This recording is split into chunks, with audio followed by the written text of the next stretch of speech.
अगर Trump you की शर्तों का उल्लंघन करते रहे तो तेहरान उस समझौते को पूरी तरह खत्म मान लेगा। यही असली बात है।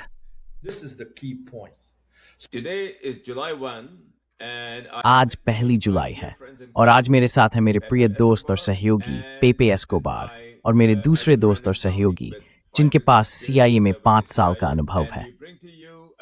हम लेकर आए हैं ट्रांजिशन प्रोटोकॉल का एक और एपिसोड जिसमें हम उन खबरों पर चर्चा और विश्लेषण करते हैं जो असल में बाकी खबरों को दिशा दे रही हैं। अगर आपको हमारा काम पसंद आ रहा है तो अभी सब्सक्राइब बटन दबाइए, लाइक बटन भी दबाइए ताकि हम आपको वो खबरें लाते रहें जो आपको किसी और चैनल पर नहीं मिलेंगी। तो एक बार फिर मैं अपने दोस्तों का परिचय कराता हूँ, पेपे एस्कोबार और लैरी जॉनसन। अब आप दोनों शुरू कीजिए। Pepe, you go first. पेपे, तुम पहले बोलो। ठीक है, मैं शुरू करता हूँ। चलो देखते हैं इस वक्त हमें पक्के तौर पर क्या पता है। हम बार बार ये सवाल सुनते हैं कि क्या अमेरिका फारस की खाड़ी में अपनी मौजूदगी बनाए रखेगा या नहीं। हकीकत यह है कि अमेरिका को उन 2 अहम ठिकानों से बाहर कर दिया गया है जिन पर उसकी खाड़ी में मौजूदगी टिकी हुई थी। मैं बात कर रहा हूं बहरीन में 5th फ्लीट के मुख्यालय की, जिसे ईरान ने तबाह कर दिया है, और कतर में अल उदैद एयरफोर्स बेस की, जो पिछले 25 साल से ज़्यादा समय से अमेरिकी सेनाओं के लिए एक बड़ा ट्रांजिट पॉइंट रहा है, अफगानिस्तान, इराक और सीरिया जैसे इलाकों में आने जाने के लिए।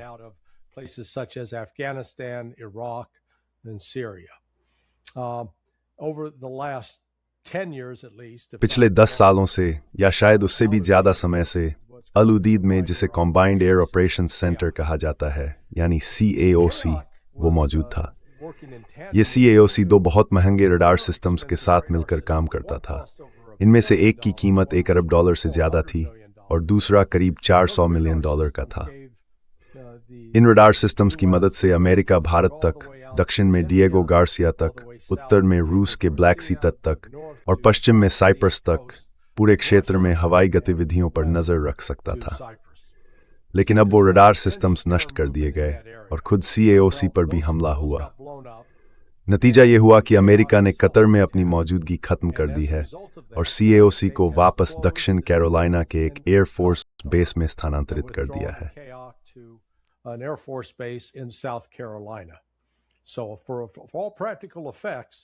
तो व्यावहारिक रूप से देखा जाए, भले ही सैद्धांतिक तौर पर अमेरिका के पास अभी भी वे ठिकाने हैं, लेकिन वे अब काम नहीं कर रहे हैं, और अगर उन्हें फिर से चालू करना हो तो उस पर सैकड़ों मिलियन डॉलर खर्च होंगे। अब तो ये भी बड़ा सवाल है कि क्या अमेरिका ऐसा जारी रख भी सकता है या नहीं। यही पहला तथ्य है। दूसरा तथ्य यह है कि अमेरिका ने 17 जून को जिस समझौता ज्ञापन पर हस्ताक्षर किए थे उसका बार बार उल्लंघन किया है। अब सवाल यह है कि ईरान इस पर क्या कदम उठाएगा, और इस पूरे मामले का मुख्य मुद्दा यह है कि अमेरिका पहले पैराग्राफ में दिए गए लेबनान से जुड़े प्रावधानों का पालन करने में नाकाम रहा है, जिसमें कहा गया था कि इजराइल को वहां से हटना होगा। लेकिन इजराइल ने सार्वजनिक रूप से साफ कहा है कि वह हटने वाला नहीं है।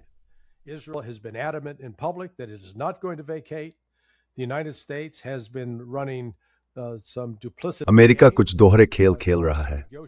वो जोसेफ आउन की सरकार के साथ एक समझौता करने की कोशिश कर रहा है ताकि वो इजराइल और इस ईसाई सरकार के बीच एक तरह का मध्यस्थ बन सके। ऐसी सरकार जिसे लेबनान के बाकी हिस्सों में कोई जन समर्थन नहीं है, और दावा कर सके कि वो हिजबुल्लाह को बाहर निकालने जा रहे हैं। लेकिन नबी बेरी, जो लेबनान की इस्लामी समुदाय के लंबे समय से नेता हैं, उन्होंने साफ कहा, ये तो शुरू से ही नामुमकिन है। तो अब अमेरिका के सामने एक चुनाव है। क्या वो इजराइल पर लगाए गए दायित्वों को लागू करेगा और उन्हें दक्षिणी लेबनान खाली करने के लिए मजबूर करेगा, या फिर इजराइल को ईरान के हाथों नुकसान झेलने के लिए छोड़ देगा। to suffer at the hands of Iran. Now, let's make one thing very clear that during the अब एक बात बिल्कुल साफ कर लें, इस युद्ध के दौरान भले ही 28 फरवरी को शुरू हुआ था, लेकिन भारी गोलीबारी करीब 7 या 8 अप्रैल तक रुक गई थी। तो असल में आप एक ऐसे युद्ध की बात कर रहे हैं जो लगभग 31, 38, 39 दिन चला। और उस 39 दिन की अवधि में संयुक्त राज्य अमेरिका की एयर डिफेंस प्रणाली ने लगभग 2/3 जवाबी कार्रवाई संभाली। डेविड स्लिंग और आयरन डोम दोनों ही बहुत अप्रभावी साबित हुए, और टेड पोस्टोल ने हाल ही में डैनी डेविस के शो डीप डाइव में दिए एक इंटरव्यू में बताया कि जिन अमेरिकी एयर डिफेंस सिस्टम्स का इस्तेमाल किया गया उनकी प्रभावशीलता 10% से भी कम थी। They were less than 10% effective. Now, what all this means is if Iran इसका मतलब यह है कि अगर ईरान फिर से आक्रामक रुख अपनाता है तो इजराइल इन बैलिस्टिक मिसाइल खतरों से खुद की रक्षा नहीं कर पाएगा। तो अगर ईरान ये तय करता है कि वो लेबनान की क्षेत्रीय अखंडता और संप्रभुता को लागू करेगा, जैसा कि एमओयू में लिखा है, तो इजराइल वाकई बहुत कमजोर स्थिति में होगा। तीसरा मुद्दा, और इसके बाद मैं अपने प्रिय मित्र पेपे को बोलने दूंगा, वो है होर्मुज जलदमरुमद से जुड़ा हुआ। एमओयू में बहुत साफ लिखा है कि जहाज़ों को होर्मुज जलदमरुमद से सुरक्षित निकालने की पूरी जिम्मेदारी इस्लामी गणराज्य ईरान की है। 5वां पैराग्राफ इसी बात से शुरू होता है कि ये जिम्मेदारी इस्लामी गणराज्य ईरान की है। वहां कहीं भी ओमान का नाम नहीं है।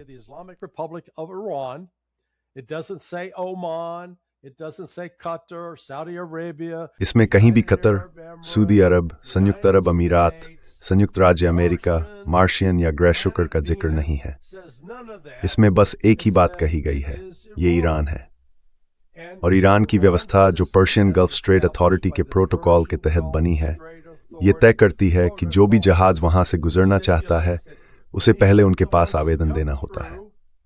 फिर IRGC उस आवेदन की जांच करती है, और अगर वे मंजूरी दे दें तो जहाज को आगे बढ़ने की इजाजत मिलती है। असल में ये इजराइल पर एक तरह का प्रत्यक्ष प्रतिबंध है, क्योंकि वही जहाज है जिन्हें रोका जाएगा। अगर आप इजराइल जा रहे हैं या इजरायली स्वामित्व वाले हैं तो ना आप बाहर जा पाएंगे, ना अंदर आ पाएंगे। बाकी सबके लिए रास्ता खुला है, आप बेझिझक यात्रा कर सकते हैं।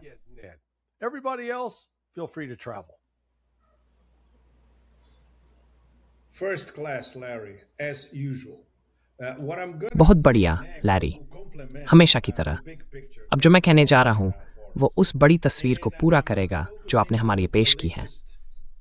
मैं ध्यान दे रहा हूँ हाल की उन बातों पर जिन्हें हम गालिबाफ के खुद के विस्फोटक बयान कह सकते हैं।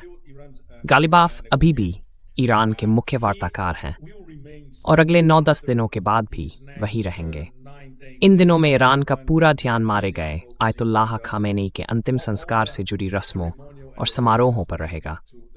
तेहरान से लेकर खोम तक और फिर पूर्वी ईरान के मशहद तक, जहां उन्हें इमाम रजा दरगाह में दफनाया जाएगा। ये शायद 21वीं सदी के सबसे भव्य धार्मिक और राजनीतिक आयोजनों में से एक होगा। अब गालिबाफ ने जो ताज़ा बयान MOU के बारे में दिए हैं, उन्हें सुनते हुए मेरे दिमाग में हमेशा देंग शियाओपिंग की छवि घूमती रहती है। I always have Deng Xiaoping's image in my mind.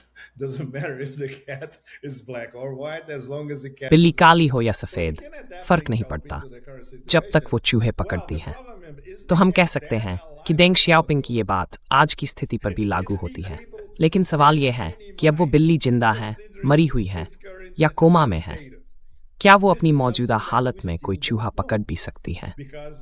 ये अभी तक साफ नहीं है, क्योंकि व्यावहारिक तौर पर देखा जाए तो अब जो MOU है वो कोमा में है, बिल्ली कोमा में है। गालिबाफ की नज़र से देखें तो उनका कहना है कि ईरान स्विट्जरलैंड गया था 14 बिंदुओं वाले के अमल पर बात करने, किसी नए समझौते पर बातचीत करने नहीं। यानी गालिबाफ का मतलब था कि अगर अमेरिका इन 5 बिंदुओं 1, 4, 5, 10 और 11 पर अमल नहीं करता तो बात आगे नहीं बढ़ेगी। इनमें लेबनान, होर्मुज की खाड़ी और ईरान के पैसों की वापसी जैसी बातें शामिल हैं।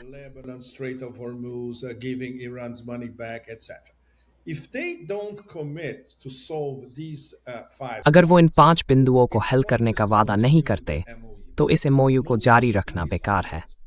उनके अपने शब्दों में कोई नई बातचीत नहीं होगी। एक बात अब भी साफ नहीं है और मुझे तेहरान से इसकी पुष्टि नहीं मिल पाई कि क्या उन्होंने ईरान, अमेरिका और लेबनान की एक संयुक्त समिति बनाने पर सहमति दी है जो MOU के अमल की निगरानी करेगी। मुझे ईरानियों से इसकी पुष्टि नहीं मिली। इसका मतलब है कि ये मामला अभी अधर में है और शायद मीडिया की बनाई हुई कहानी है। इस समिति की असली अहमियत बस इतनी है कि अमेरिका या तो इजराइल को लेबनान के मसले में नियंत्रित नहीं कर पा रहा या करना नहीं चाहता।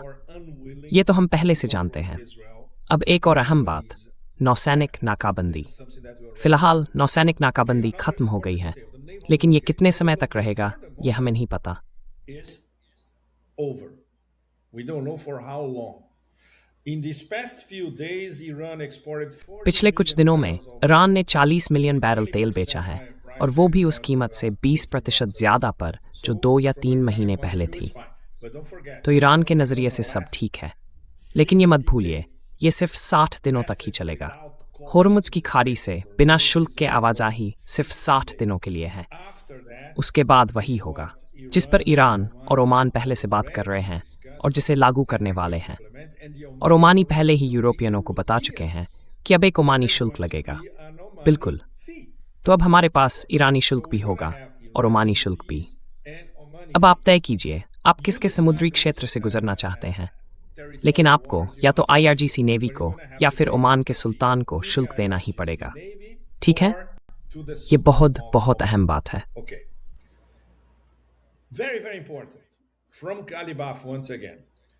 The Iranian missile कालिबाफ ने एक बार फिर साफ कहा है कि ईरान का मिसाइल कार्यक्रम, प्रतिरोध धुरी से जुड़ी हर चीज और पूरा परमाणु मामला, ये सब उनके अपने शब्दों में किसी भी तरह की बातचीत के लिए खुले नहीं हैं। और बहुत अहम बात यह है कि उन्होंने ये भी कहा कि अगर अमेरिका न सिर्फ उन 5 बिंदुओं पर जिनका हमने कुछ मिनट पहले जिक्र किया था, बल्कि पूरे समझौता ज्ञापन के ढांचे पर भी अमल नहीं करता, तो ईरान उनके ही शब्दों में युद्ध के लिए तैयार है। ये बात बेहद गंभीर है। ये सीधे तेहरान के सबसे प्रभावशाली व्यक्ति के मुंह से आई है। कालिबाफ अब भी ईरान के सबसे अहम वार्ताकार और राजनीतिक शख्सियत माने जाते हैं और उन पर IRGC का पूरा भरोसा है।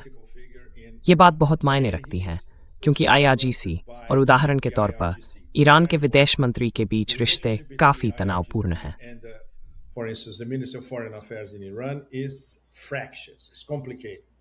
Arakshi is not trusted. मामला थोड़ा जटिल है। IRGC के कई कट्टरपंथी अरागची पर भरोसा नहीं करते, लेकिन कालिबाफ जो खुद IRGC के पूर्व कमांडर रहे हैं, उनकी बात बिल्कुल अलग है। What can we जब वो कुछ कहते हैं तो इसका मतलब होता है कि ये एक सहमति वाली राय है। the latest तो अब सवाल ये है कि हम इससे क्या समझें, खासकर जब हम तुलना करते हैं। मैं सीधे लैरी से पूछना चाहूँगा। हाल ही में JD Vance का जो इंटरव्यू अमेरिकी मीडिया में आया, उसमें उन्होंने साफ कहा कि ये कोई बराबरी की बात नहीं थी। ट्रंप और उन्होंने बस एक समझौता किया था ताकि हमारे पास ज़्यादा संसाधन हो और खेलने के लिए ज़्यादा cards. have more cards Larry, to play. क्या आप इसे 5 सेकंड में हमारे लिए खोल सकते हैं? All of us in the ठीक है लैरी। तो जब हम कालिबाफ की तुलना वैंस से करते हैं और अब फिर से आपके पास लौटते हैं, क्या इसका मतलब यह है कि बिल्ली अब मर चुकी है? Does that mean that the cat is already dead? Yeah, we go back to asking why Donald हाँ, Trump तो हम फिर उसी सवाल पर लौटते हैं। डोनाल्ड ट्रंप ने वो MOU क्यों साइन किया? आखिर इतनी जल्दी क्या थी? बिल्कुल। और मेरा कहना है कि ये जल्दी डीजल और एविएशन फ्यूल को लेकर थी। अगर अमेरिका को सिर्फ आम जनता की गाड़ियों के लिए पेट्रोल मुहैया कराना होता, तो उसके पास घरेलू उत्पादन से ही पर्याप्त तेल है। उसे पेट्रोल चलाने के लिए बाहर से कुछ भी आयात करने की जरूरत नहीं पड़ती। लेकिन दिक्कत यह है कि कई रिफाइनरियां, खासकर दक्षिणी इलाकों में, भारी क्रूड ऑयल के लिए बनी हैं, हल्के क्रूड के लिए नहीं, जिसे स्वीट ऑयल कहा जाता है। भारी क्रूड या सौर क्रूड वही होता है जिससे डीजल और एविएशन फ्यूल बनता है। तो जब फरवरी में युद्ध शुरू हुआ, रमजान युद्ध 28 फरवरी को, और होर्मुज की खाड़ी बंद हुई, तो तुरंत ही दुनिया के करीब 20% भारी क्रूड की सप्लाई बाजार से गायब हो गई, या कम से कम उसकी निरंतर आपूर्ति रुक गई। Heavy crude was taken off the market, or at least continuing supply. Now, there was already out on the ocean समुद्र में पहले से ही बहुत बड़े तेल टैंकर थे जो अभी अपने गंतव्य तक नहीं पहुंचे थे। जो टैंकर 28 फरवरी को, यानी इस पूरी प्रक्रिया के शुरू होने से पहले रवाना हुए थे, उन्हें अपने गंतव्य तक पहुंचने में 30 से 45 दिन लगे। ये भी एक तरह का संयोग था, क्योंकि उसी समय शुरुआती युद्धविराम समझौते पर हस्ताक्षर हो रहे थे। तो जब वे टैंकर अपने गंतव्य पर पहुंचे, तब तक दुनिया में भारी क्रूड वेल की कमी हो चुकी थी। इसका मतलब यह था कि उत्पादन को पहले के स्तर पर बनाए रखने का एक ही तरीका था, और वो था रणनीतिक पेट्रोलियम भंडार से तेल निकालना ताकि कीमतें अचानक न बढ़ें। और ये काम दुनिया भर में किया जा रहा था। जापान भी ऐसा कर रहा था और संयुक्त राज्य अमेरिका भी।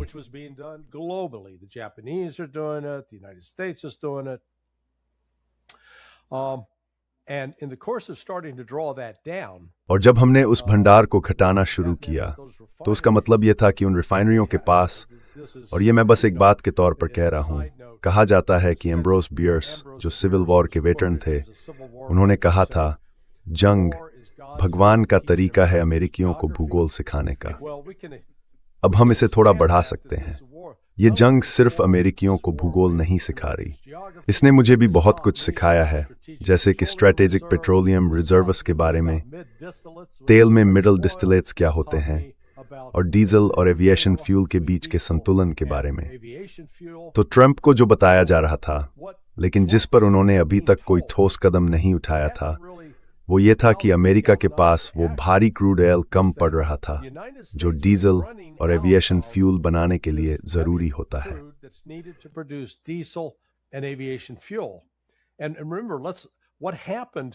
और याद है 28 फरवरी के बाद एविएशन फ्यूल के मामले में क्या हुआ था? तेल की सप्लाई जिससे वो फ्यूल बनता है घट गई थी, लेकिन मांग अचानक बहुत बढ़ गई, क्योंकि अमेरिका की ईरान में और ईरान के खिलाफ सैन्य कार्रवाई चल रही थी। तो अब अचानक खपत में जबरदस्त उछाल आ गया। यही स्थिति ट्रंप के सामने थी, और जब उन्होंने G7 में कहा था कि अगले 4 हफ्तों में हमें बड़ी समस्या हो सकती है, तो वो बड़ा चढ़ा कर नहीं बोल रहे थे। यही वो बादल है जो पूरे हालात पर मंडरा रहा था। अब उन्हें उम्मीद थी कि अगर होर्मुज की खाड़ी खुल जाए, तो वो तेल, वो भारी क्रूड बाहर निकलना शुरू करेगा और यूरोप और अमेरिका तक पहुंचेगा। मैं तो लगभग रोज इसकी निगरानी कर रहा हूं।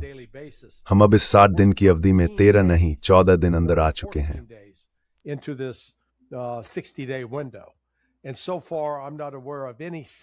अब तक मुझे किसी एक भी टैंकर के बारे में जानकारी नहीं है जो फारस की खाड़ी से निकलकर यूरोप या अमेरिका की ओर गया हो। सारा तेल एशिया जा रहा है। हाँ, एशिया ही जा रहा है। और देखिए, जो स्थिति बन रही है वो ये है कि अगर ट्रंप ईरान के खिलाफ फिर से सैन्य कार्रवाई शुरू करना भी चाहें, तो उन्हें ईंधन की कमी का सामना करना पड़ेगा। हो सकता है कि वे अमेरिकी लड़ाकू विमानों को उड़ाने के लिए पर्याप्त एविएशन फ्यूल जुटा लें, लेकिन उसका असर सिविल एयरलाइंस पर पड़ेगा, और जब सिविल एयरलाइंस रुक जाती हैं तो अर्थव्यवस्था ढहने लगती है। और ये सब मध्यावधि चुनावों से पहले नहीं, ट्रंप को इसकी जरूरत नहीं है। मुझे लगता है वे ये बात समझते हैं, लेकिन आप जानते हैं, इन लोगों ने पहले भी कई बार पागलपन भरे फैसले लिए हैं, तो मैं ये नहीं कह सकता कि वे फिर से कोई ऐसा ही रास्ता नहीं चुनेंगे।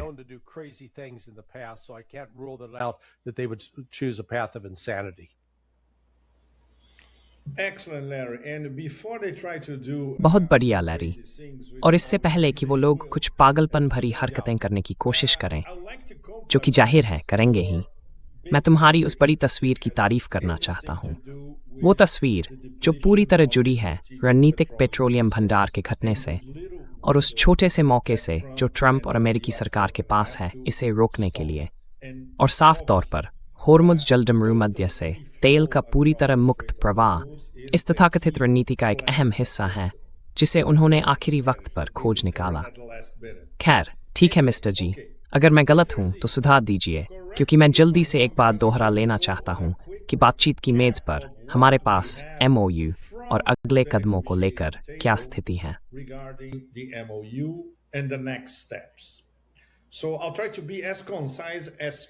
मैं कोशिश करूंगा कि बात को जितना हो सके संक्षेप में रखूं। हमारे सूत्रों के मुताबिक और तेहरान से जो खबरें आ रही हैं, उनसे भी लगभग यही बात पक्की होती दिख रही है कि फिलहाल वहां ज्यादा बयानबाजी नहीं हो रही है, क्योंकि सबका ध्यान अंतिम यात्रा और रस्मों पर है। यानी सर्वोच्च नेता आयतुल्लाह खामेनी के अंतिम संस्कार पर। लेकिन जो बातें सामने आई हैं वो ज़्यादातर वही हैं जो मध्यस्थों के जरिए भी सुनने को मिल रही थीं। तो उम्मीद है कि बातचीत फिर से शुरू हो सकती है, शायद अंतिम संस्कार की रस्में पूरी होने के तुरंत बाद, यानी 9 जुलाई के बाद, और उस समय अमेरिका कुछ हद तक पृष्ठभूमि में रहेगा। With the US more or less in the background. This means that I like the इसका मतलब ये है, और मुझे एक मध्यस्थ का इस्तेमाल किया गया वाक्य बहुत पसंद आया, कि अगर आचार संहिता तय हो जाती है तो बातचीत 60 से 90 दिनों के लिए फिर से शुरू होगी। इसका मतलब ये भी है कि अमेरिका को इन वार्ताओं के लिए एक आचार संहिता पर सहमत होना पड़ेगा। और जैसा लैरी सबसे पहले कहेगा, नहीं, ऐसा होने वाला नहीं है। खैर, ये ज्यादा एक उम्मीद जैसी बात है, बजाय इसके कि वार्ता टीम सच में ऐसा कर पाएगी, है ना? एक और बात जो काफी दिलचस्प है, ईरान ने पाकिस्तान और कतर को एक गोपनीय ज्ञापन सौंपा है। हमारे वार्ता टेबल पर मौजूद सूत्रों के मुताबिक ये बात लगभग पूरी तरह से पक्की है। तो बताइए, हाँ या नहीं, mister Z? sources at the negotiating table. Please, yes or no, Mr. Z? Yes, absolutely yes. I want to add one. हाँ, बिल्कुल हाँ। मैं एक अहम बात जोड़ना चाहता हूँ और उसके बाद आप आगे बढ़ सकते हैं। हालांकि हाल ही में हुई सबसे बड़ी अंतिम यात्रा की तैयारियों में सब लोग व्यस्त रहे हैं, मुझे यही बताया गया है। लेकिन ईरान और पाकिस्तान के वरिष्ठ नेतृत्व के बीच अगले कदमों को लेकर फोन पर बातचीत हुई है, और ये अगले कदम उसी ज्ञापन से जुड़े हैं जिसके बारे में आप बात कर रहे हैं। अब वो ज्ञापन पाकिस्तान और कतर के पास है और मोहसिन नकवी उसे अपने हाथों से लेकर रियाद पहुंच चुके हैं।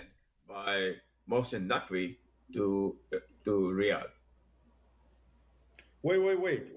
We're entering a different Tjuking. spectrum of MLS dismuthrutaf. because first, Riyadh Papav Skrath, so Kupin Mena Okumanfrey de Dengu. MOU is everything you said. मैंने के बारे में मैं स्टाइक टेम्पो वो बिल्कुल 100% सही है। हाँ, 100% सही। रू, नोथी Pfeffer. Go with that. because Kikis Pakistan sin or growth brotuith when he bahema. the mediators.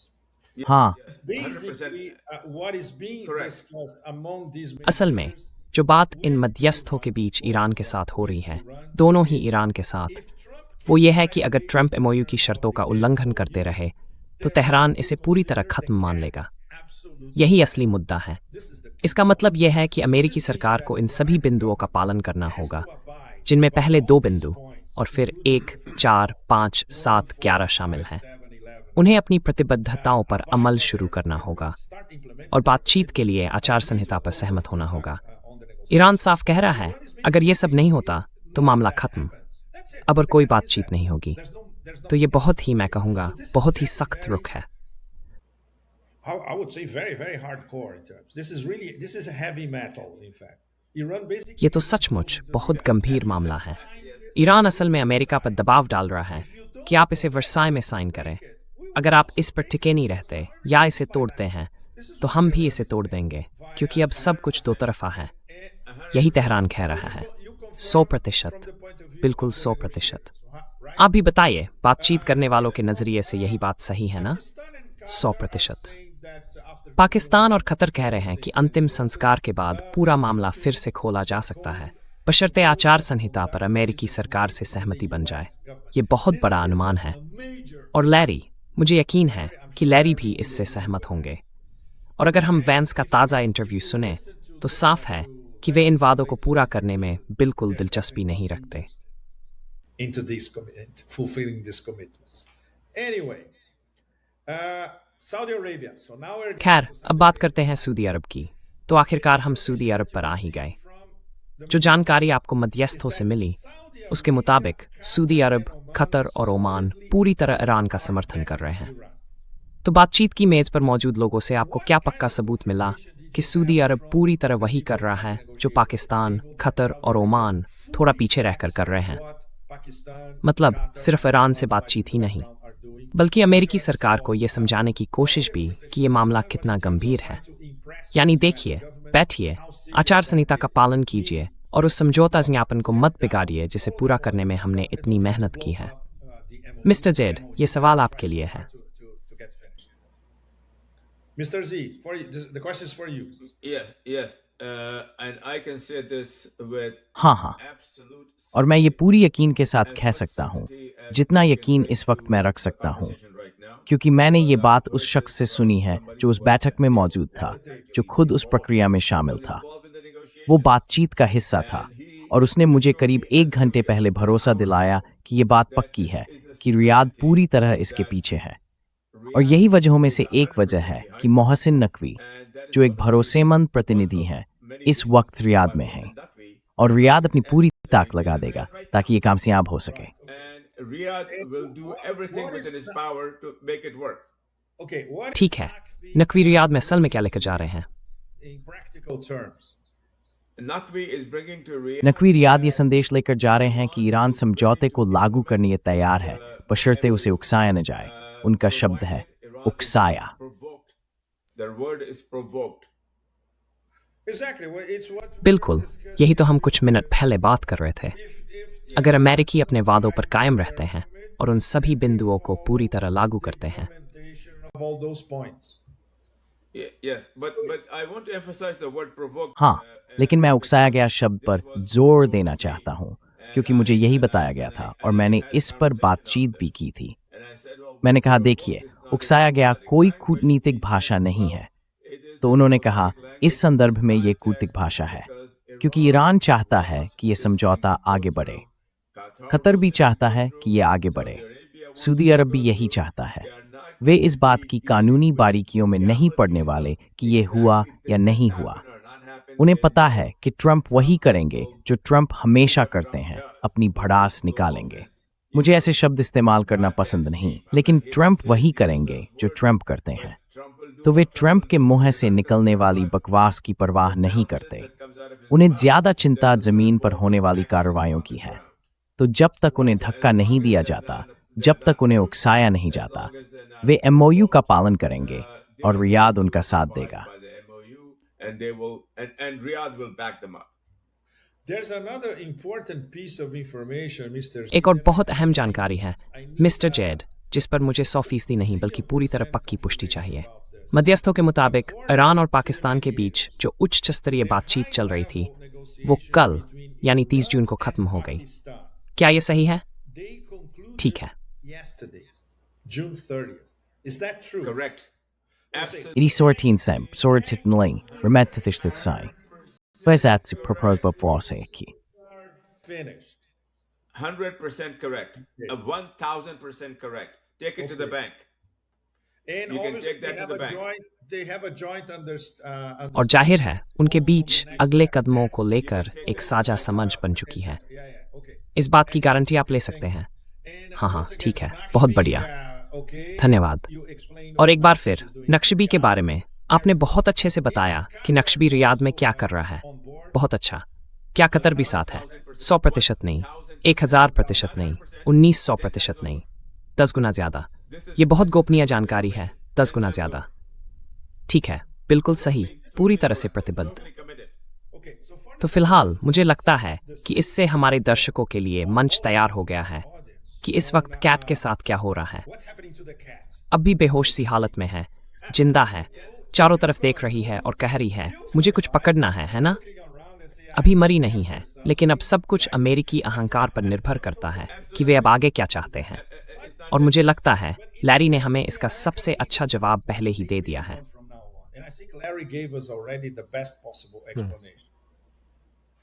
You Larry, know, you wanna add something?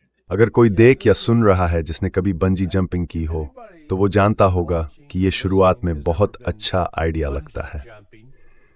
लेकिन जैसे ही रस्सियां आपके पैरों में बंध जाती हैं और आप किनारे पर खड़े होकर नीचे उस गहराई में झांकते हैं, तो सब कुछ बदल जाता है। अचानक वो जोश, वो उत्साह कूदने का, ये उम्मीद करते हुए कि रस्सी आपको संभालेगी, लाइन नहीं टूटेगी और आप नीचे नहीं गिरेंगे, वो सब एक पल में हिचकिचाहट में बदल जाता है। It gives one second thoughts. Well, what we're witnessing, what's taking place right now, देखिए, जो कुछ हम इस वक्त फारस की खाड़ी में देख रहे हैं, ईरान, इजराइल, अमेरिका, पाकिस्तान, चीन और रूस के बीच जो हो रहा है वो दरअसल एक नए वित्तीय ढांचे के जन्म का हिस्सा है। ये ढांचा सीधे तौर पर पेट्रोडॉलर सिस्टम और अमेरिकी वर्चस्व को चुनौती दे रहा है, जिसने उस पूरे क्षेत्र पर करीब 7 दशकों तक नियंत्रण बनाए रखा है। पहले खाड़ी के अरब देशों ने, जो हमेशा अपने हितों को प्राथमिकता देते हैं, अमेरिका के सिस्टम से भरोसा किया। उन्हें यकीन था कि अमेरिका उनकी सुरक्षा करेगा, उनके साथ खड़ा रहेगा। बदले में वे तेल अमेरिकी डॉलर में बेचते रहे और सब मिलकर अमीर बनते गए। You keep selling your oil with our dollars and we'll all get wealthy. All of a sudden they've discovered that having that relationship with the United States अचानक उन्हें एहसास हुआ है कि अमेरिका के साथ करीबी रिश्ते रखना उन्हें मिसाइल और ड्रोन का निशाना बना देता है, और ये बात उन्हें बिल्कुल पसंद नहीं है। इससे उनके समाजों में अस्थिरता आ सकती है। बहरीन के मामले में तो हालात इतने बिगड़े हैं कि देश लगभग तबाह हो गया है, और संयुक्त अरब अमीरात की हालत भी बुरी तरह प्रभावित हुई है। कभी यूएई को वयस्कों के लिए डिज्नी वर्ल्ड और लास वेगास का मिश्रण कहा जाता था, जहां पैसा बहता कुछ भी चलता था, मानव तस्करी, अपराध, मनी लॉन्ड्रिंग, सब कुछ। लेकिन सच ये है कि वे बहुत पैसा कमा रहे थे। अब रमजान की इस जंग के बाद उस चमक दमक की परत उतर चुकी है, तो साफ है ये प्रक्रिया न तो आसान होगी न ही सुथरी। This is not going to be a clean, neat process. The process we're looking at is going to be very messy. जिस प्रक्रिया की हम बात कर रहे हैं वो काफी उलझी हुई होने वाली है, लेकिन मेरा मानना है कि हालात ऐसे बन गए हैं कि अब खाड़ी के अरब देश अमेरिकी ट्रेजरी बॉन्ड खरीदने की बजाय चीनी युआन और सोने से समर्थित चीनी बॉन्ड में दिलचस्पी दिखा रहे हैं। तो अब वो दौर खत्म हो गया है जब संयुक्त राज्य अमेरिका फारस की खाड़ी पर नियंत्रण और दबदबा रखता था। अगर अमेरिका फिर से अपनी पकड़ मजबूत करने की कोशिश करता है तो उसकी कीमत बहुत भारी पड़ेगी, ऐसा मैं कहूंगा। और यही प्रक्रिया अब धीरे धीरे सामने आ रही है। अगर पाकिस्तान की ये सोच सफल होती है कि मिस्र, तुर्की, सऊदी अरब, ईरान और पाकिस्तान को मिलाकर एक पैन इस्लामिक सैन्य गठबंधन बनाया जाए, तो ये खाड़ी क्षेत्र में सुरक्षा के एक नए दौर की शुरुआत करेगा।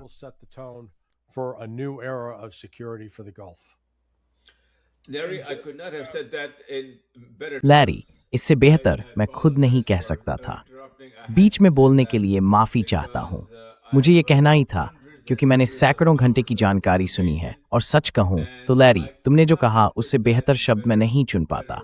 तुम्हें सलाम, बहुत बढ़िया काम किया तुमने। फिर से माफी चाहता हूँ। पेपे, अब तुम्हारी बारी है। माफ करना, लेकिन ये कहना जरूरी था।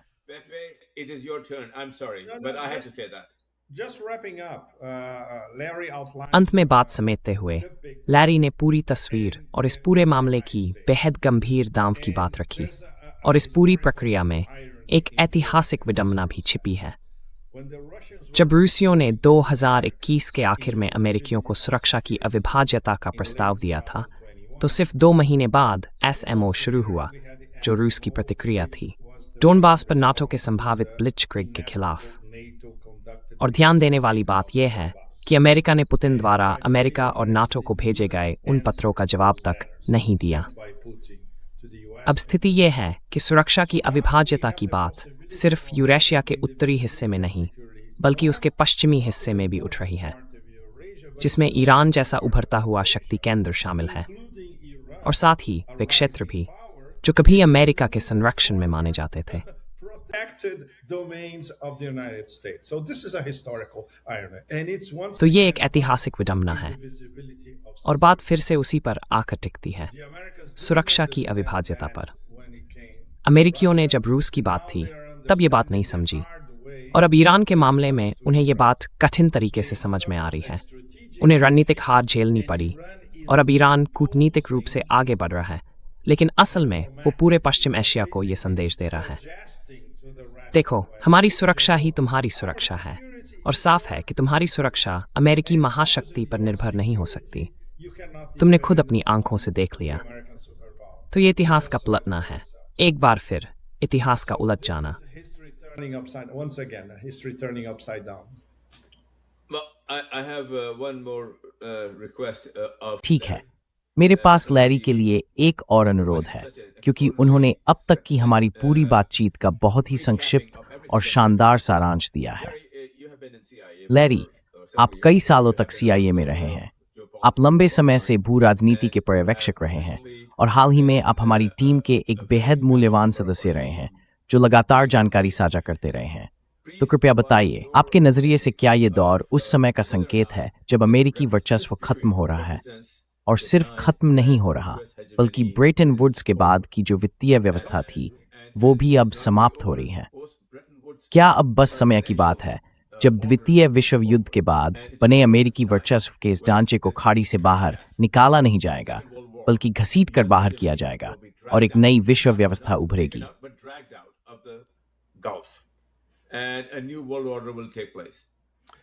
This may be an obscure cultural reference.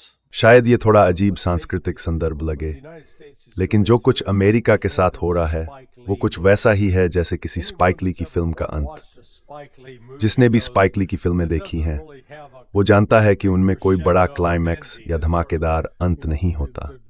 बस कहानी खिंचती जाती है बिना किसी बड़े मोड़ के। यही इस वक्त अमेरिकी वर्चस्व के साथ हो रहा है। वो धीरे धीरे फिसल रहा है। हम इसे टुकड़ों में देख रहे हैं। ये कोई एक बड़ा विनाशकारी पल नहीं है, लेकिन टकराव तो शुरू हो चुका है। खाड़ी में, लाल सागर में, हूथियों के साथ। अमेरिका हूथियों को रोकने में नाकाम रहा और जिस चीज को फ्रीडम नेविगेशन कहा गया था उसे कायम नहीं रख सका। आखिर में अमेरिका को जीत का ऐलान करके पीछे हटना पड़ा, जबकि हूथियों ने साबित कर दिया कि वो अमेरिका के सामने टिक सकते हैं। Had demonstrated they could stand against the United States. That's compounded by what is इस स्थिति को और जटिल बना दिया है यूक्रेन में पिछले 4 साल और 4 महीने में जो कुछ हुआ उससे। पश्चिमी देशों के पूरे समर्थन के बावजूद जितनी मदद यूक्रेन को मिल सकती थी उसके बावजूद वे रूस को हरा नहीं पाए। असल में रूस न सिर्फ यूक्रेन को हरा रहा है बल्कि नाटो को भी, और उसके साथ साथ अमेरिका को भी। और फिर हाल ही में ईरान के मामले में जो हुआ उसने एक बार फिर दिखा दिया कि अमेरिकी सैन्य ताकत की सीमाएं और उसकी नाकामियां क्या हैं। अमेरिका अपना एयरक्राफ्ट कैरियर तट से 200 मील से ज्यादा पास नहीं ला सका क्योंकि डर था कि कहीं उसे हाइपरसोनिक मिसाइल से निशाना न बना दिया जाए।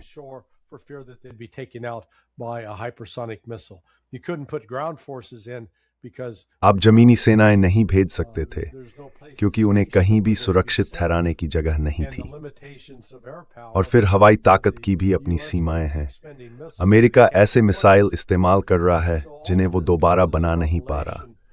तो ये सब बातें अब जाकर सामने आ रही हैं। इसके ऊपर दुनिया भर के देशों में ये समझ बढ़ रही है कि चीन अपने अमेरिकी ट्रेजरी बॉन्ड बेच रहा है, जापान बेच रहा है, सऊदी अरब भी बेच रहा है। और वो इसके बदले क्या खरीद रहे हैं? वो सोना खरीद रहे हैं, चांदी खरीद रहे हैं या फिर चीन में निवेश कर रहे हैं। तो जब इतिहासकार पीछे मुड़कर देखेंगे तो वो मानेंगे कि यही वो दौर था जब संयुक्त राज्य अमेरिका अपनी चरम स्थिति पर पहुंचा था और फिर वहां से उसका असर घटने और गिरावट शुरू होने लगी।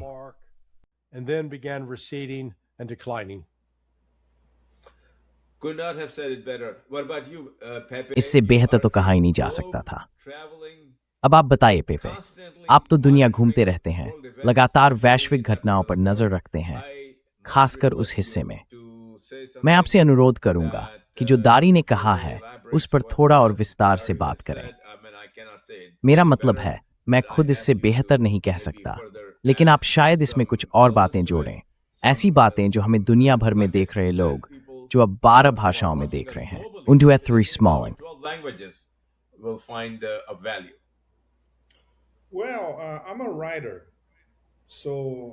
देखिए, मैं एक लेखक हूँ, इसलिए शब्दों की अहमियत मेरे लिए बहुत ज़्यादा है। और मैं इस विषय पर 2010 के दशक से लिख रहा हूँ, जब ओबामा ने एशिया की ओर झुकाव की नीति अपनाई थी। तभी से साफ दिख रहा था कि ये रास्ता कहीं नहीं जाएगा। तो जो कुछ लैरी ने कहा वो सब मैं पिछले 15-18 सालों से बार बार लिखता आ रहा हूँ। यूरेशिया का उभार, प्राचीन सभ्यताओं की आपसी जुड़ाव और सभ्यतागत राज्य का एक स्वतंत्र संप्रभु इकाई के रूप में उभरना, जैसे ईरान, रूस और चीन के मामले में है। 21वीं सदी की भू आर्थिक शुरुआत तब हुई जब चीन ने 2013 में नई सिल्क रोड्स की पहल की। उस समय शी जिनपिंग सत्ता में अपने पहले ही साल में थे। इसी पहल के जरिए चीन ने 21वीं सदी की अपनी पूरी विदेश नीति और भू आर्थिक ढांचा तय किया, जिसका मूल संदेश था, हम आप सबके साथ व्यापार करना चाहते हैं। Was the New Silk Roads, which is essentially we want to do trade with all of you, and we're going to build the infrastructure to do it. And हम इसके लिए बुनियादी ढांचा तैयार करने जा रहे हैं, और अगर जरूरत पड़ी तो हम आपका बुनियादी ढांचा भी बनाएंगे ताकि हर कोई ये कर सके। अब जरा 2014 की बात करें। माइडन, वो दरअसल उस युद्ध का तार्किक नतीजा था जो रूस के खिलाफ कभी रुका ही नहीं था। फिर वो एक नए स्तर पर चला गया और 2022 में जब एसएमओ शुरू हुआ तो और भी बड़े स्तर पर पहुंच गया। ये फिर से वही यूरोप है जो रूस को अंदर से तोड़ने की कोशिश कर रहा है, लेकिन ये नाकाम होगा। सबको पता है कि ये नाकाम होगा क्योंकि उन्होंने 17वीं सदी से अब तक इतिहास से कोई सबक नहीं सीखा, तो वे फिर कोशिश करेंगे। अब नया नेपोलियन और हिटलर है नाटो, और वो भी असफल होंगे। now the new Napoleon and Hitler is NATO. They're going to fail. It's obviously they're going to fail, but they want to. ये तो साफ है कि वो नाकाम होने वाले हैं, लेकिन फिर भी वो ये करना नहीं चाहते थे, और अब रूस पूरी तरह तैयार है। अब मॉस्को में ये एहसास है कि वो पहले से ही तैयार हैं अगर नाटो 2030 में जंग चाहता है। जैसे कह रहे हो, हम तो अभी तैयार हैं, आओ फिर। और सोचिए, 3 महीने पहले किसी ने नहीं सोचा था कि ईरान अमेरिका को रणनीतिक हाथ दे देगा। ये अब भी 21वीं सदी की सबसे बड़ी भू राजनीतिक कहानी है, इसमें कोई शक नहीं। और यही वो चीज़ है जो उस प्रक्रिया को तेज करेगी जिसे फ्रांसीसी बहुत खूबसूरती से कहते हैं, यानी सत्ता का हस्तांतरण या शक्ति परिवर्तन, जो हमारे चैनल का नाम भी शुरुआत में था, है ना? Which was the name of our channel in the beginning, right? Before we... इसी से पेरेस्क्यू से बिना किसी औपचारिकता टिब्नाओ थे। So the power shift is going to be from the US. तो अब ताकत का संतुलन अमेरिका से हटकर, मैं कहूँगा, शायद कई ताकतवर देशों के एक समूह की तरफ जा रहा है, और इस समूह में कम से कम 3 सभ्यतागत राष्ट्र होंगे, है ना? अमेरिका दुनिया के सबसे ताकतवर देशों में से एक बना रहेगा, इसमें कोई शक नहीं। लेकिन अब रूस, चीन और ईरान भी इस मंच पर मौजूद है। यही वह संघर्ष है जो 21वीं सदी की भू राजनीति को आकार दे रहा है, और हम ठीक उसके बीच में हैं। तो हम मैनों पर एक बड़ी जिम्मेदारी है अपने दर्शकों के लिए इस पूरी स्थिति को सही समझाना। Which is to put this into context to our audience. And it's great when you look at the comments, you see that और ये वाकई शानदार है। जब आप कमेंट्स देखते हैं तो पता चलता है कि हमारा दर्शक वर्ग सचमुच पूरी दुनिया में फैला हुआ है, Latin America, तो ये बहुत अच्छा लगता है। लैटिन अमेरिका, सहारा के दक्षिणी अफ्रीका, दक्षिण पूर्व एशिया के लोगों से बात करना बहुत अच्छा लगता है। और ग्लोबल नॉर्थ के देशों का तो जिक्र ही क्या। ग्लोबल नॉर्थ में बहुत से लोग हैं जो बेहद तैयार हैं, बहुत जानकार हैं, लेकिन उन्हें हाशिए पर रखा गया है क्योंकि एक हमारी इसके वहाँ एक खास तरह की संस्कृति होती जा रही है। तो हमारी जिम्मेदारी है कि हम इन बिंदुओं को जोड़ें, समझें, और ये काम करना हम सबके लिए एक सौभाग्य की बात है। connect these dots, and it's a privilege for all of us to do it. And as of right now, we are in every. और इस वक्त हम हर बड़ी भाषा में मौजूद हैं। ये एपिसोड कुछ ही दिनों में 12 भाषाओं में अनुवादित हो जाएगा। तो बहुत बहुत धन्यवाद पेपे, बहुत धन्यवाद लैरी। इससे बेहतर साथी नहीं हो सकते थे जो इतनी जटिल, बहुत ही जटिल घटनाओं को समझा सकें जो सचमुच दुनिया को बदल रही हैं। हम हर हफ्ते आपके पास आते रहेंगे जैसे अब तक करते आए हैं। हमारा नाम है ट्रांजिशन प्रोटोकॉल, और हम आपको वो खबरें लाते हैं जो बाकी खबरों को दिशा देती हैं। पेपे एस्कोबार मंगलवार को हमारे साथ होंगे और बुधवार को हम दोनों मिलकर रहेंगे। सोमवार को हम लैरी के साथ इस सिलसिले को जारी रखेंगे। तो बहुत बहुत धन्यवाद। एक बार फिर निवेदन है, सब्सक्राइब बटन दबाइए और लाइक बटन भी। धन्यवाद सज्जनों, सबका बहुत शुक्रिया, धन्यवाद। अब मैं रिकॉर्डिंग रोक रहा हूं और तब तक रुका रहूंगा जब तक अपलोडेड नहीं दिखता। ठीक है? Hit the stop and just stay until it says uploaded. All right.